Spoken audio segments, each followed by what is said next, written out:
Hi, my baby is like a new gato. Hold on. This gato has a compulsion for bags. No, okay? No.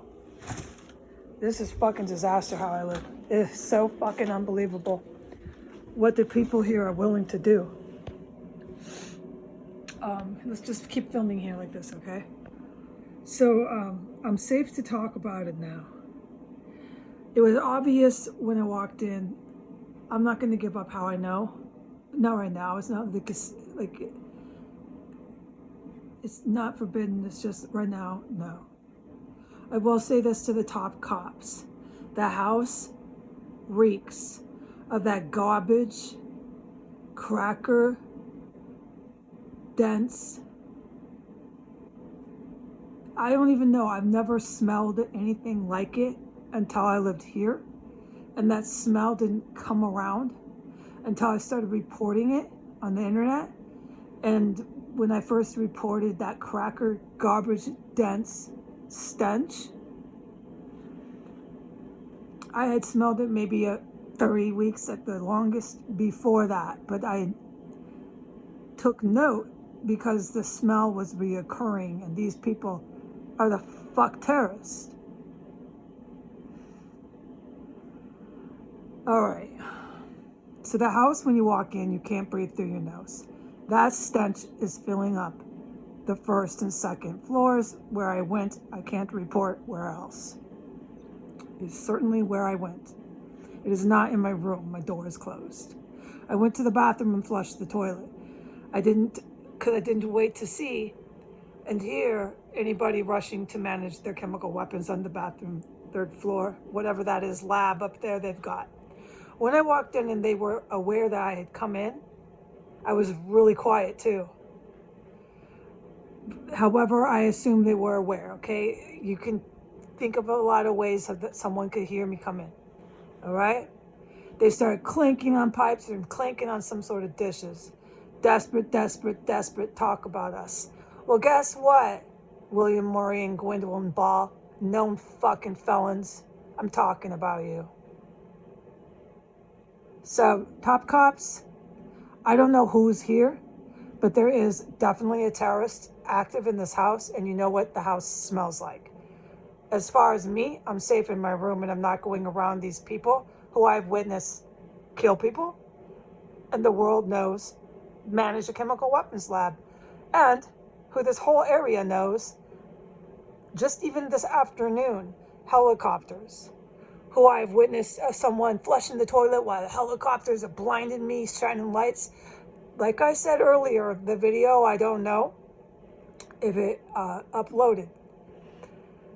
Like I said earlier, what I've witnessed here, I could never fucking dream in a million years this stuff. The terrorists here are waiting for you to arrest them top cops. As far as my guidance that I put into print, it was good that my Wi-Fi, I assume, was jimmied. I'd have to hear of a other reason, because I'm just going to assume it was Jimmy, my Wi-Fi. But it was God's work in actuality, because it slowed me down from constant contact on the internet. And I did a lot of what I used to do the last 4 years here and there, is I stood by my fucking self, destitute and all alone for hours. I did it again in DC today. And you know, when you're not doing the social media, internet, talking to the top cops frequently like that, it slows you down. And it was actually for the better.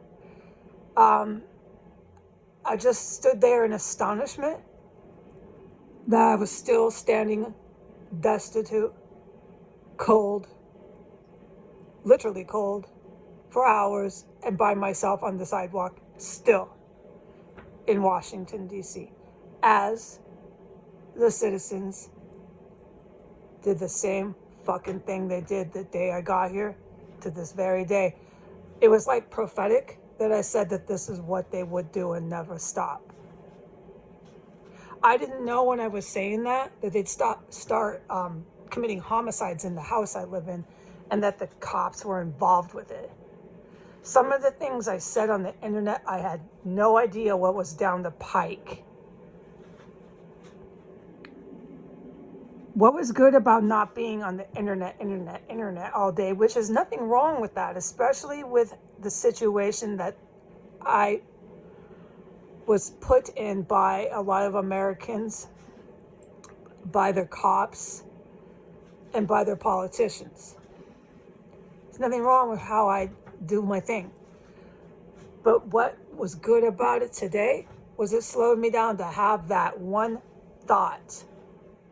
It was my God thought, my guidance that I wrote down. I do. After everything I saw today in Georgetown, which was hours of standing there by myself, I do need to choose my words carefully. I do. Yeah.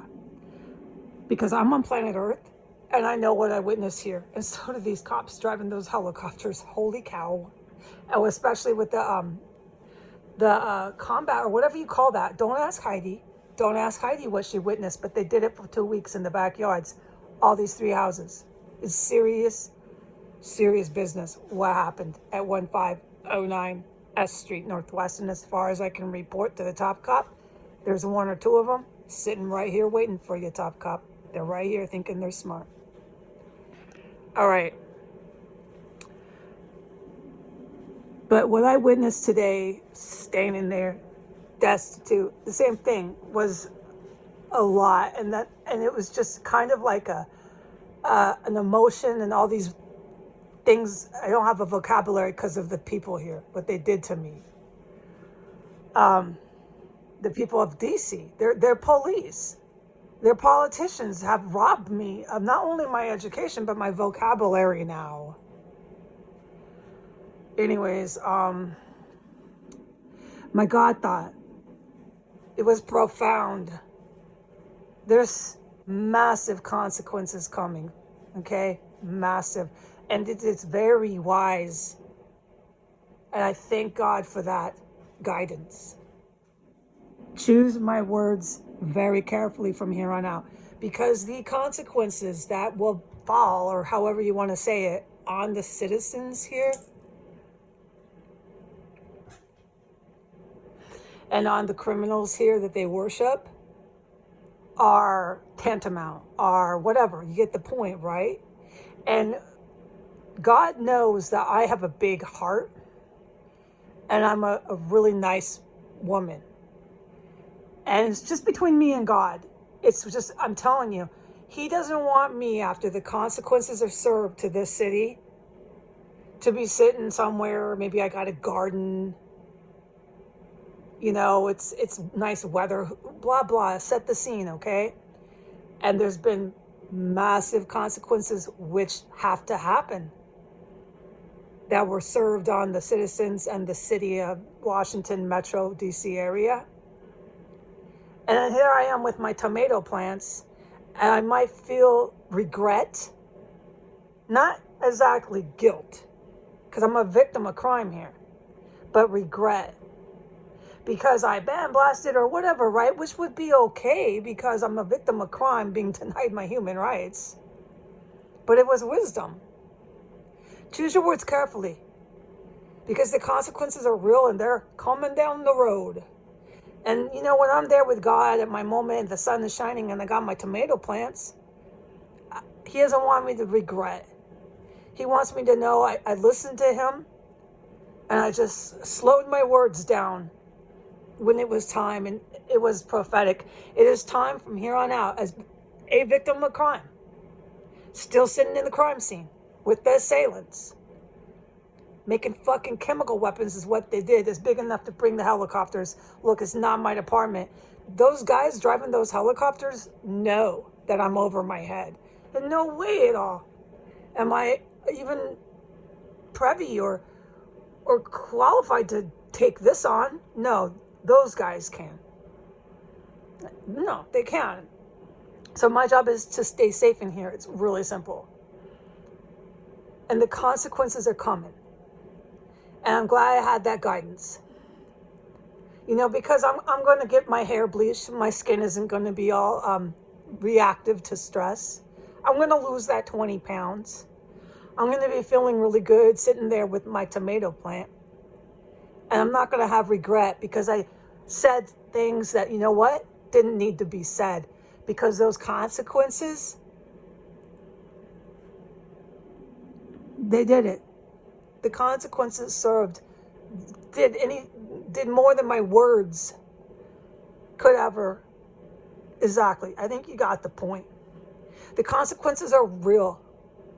You cannot make military grade weapons in your bedroom, in any place in the world, I don't believe.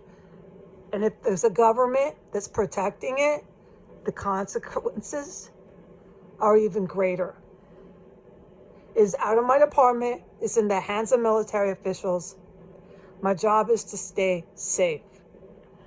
As far as baby, he's really good. I'm going to do a video later about Bebe. Bebe's life has been spared by Saint Michael. Bye.